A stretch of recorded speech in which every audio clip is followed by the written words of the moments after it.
नमस्कार, times of Swaraj में आप सबों का स्वागत है और मैं हूं संतोष सिंह। चलिए, सभी जो बीएड धारी शिक्षक जो प्राइमरी स्कूल में पोस्टेड है, रोज दिन में 4 बार 5 बार आप लोग फोन करते थे, कहते थे ना अस्थिर रही ना, मध्य प्रदेश वाला में जजमेंट आ रहा है, सरकार इसलिए रिवीजन में नहीं जा रही है। फिर भी आप लोग कहते थे सर एक बार। इन चीजों को हम समझ रहे थे। तो मध्य प्रदेश वाले में जो जजमेंट आएगा वही जजमेंट आप पर भी प्रभावी होगा।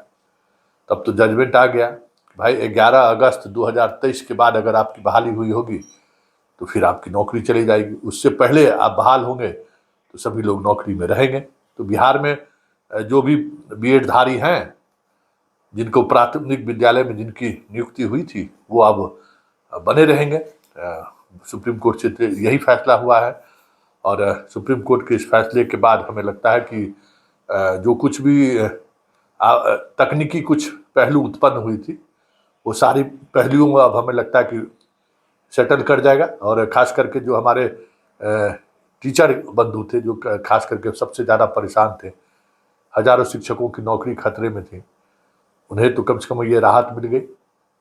और राहत मिलनी ही थी, क्योंकि हम बार बार यही कह रहे थे कि जो वैकेंसी निकला है ना, वैकेंसी निकलने के बाद अगर कोई जजमेंट होता है, चाहे हाई कोर्ट हो या सुप्रीम कोर्ट का, उस पर वो लागू नहीं होता है।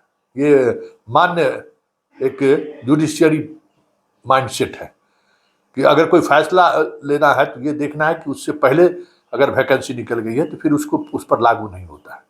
हम उसी माइंडसेट के आधार पर कह रहे थे कि आप लोग चिंता मत करिए, आप लोगों की नौकरी नहीं जाएगी। भले रंजीत कुमार जैसा पदाधिकारी आप लोगों को फंसा दिया था हाईकोर्ट में, यह कह करके जो आपका निर्णय होगा हम मान लेंगे, उसको क्या था।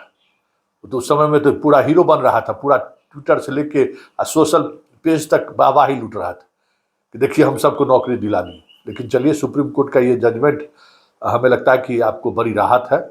और आज चैती दुर्गा पूजा की शुरुआत है और ऐसे मौके पर सुप्रीम कोर्ट का इस तरीके का फैसला से आपके घर में एक खुशी लौट आई होगी, क्योंकि आप लोग बहुत ही परेशान थे। हम आपकी परेशानी समझ भी रहे थे, लगातार फोन कॉल्स आपके आ रहे थे, 1-2 दिन गैप करके आ ही जाता था।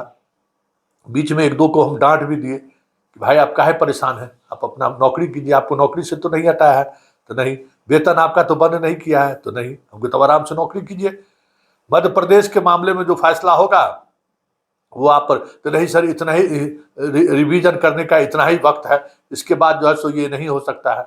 हम उसकी चिंता आप मत करिए कि सरकार की वो जवाबदेही है कि वो कब रिवीजन फाइल करने के लिए जाना है। डेट फरवरी में ही खत्म हो गया, लोग बहुत चिंतित हो गए थे। हमको कुछ भी चिंता करने की जरूरत नहीं है, पहले से रिवीजन किसी राज्य ने फाइल कर रखा है, उसी आधार पर आपको भी लाभ मिलेगा और ये लाभ मिला। चलिए, बहुत बहुत बधाई, आप लोगों की नौकरी बनी रह गई।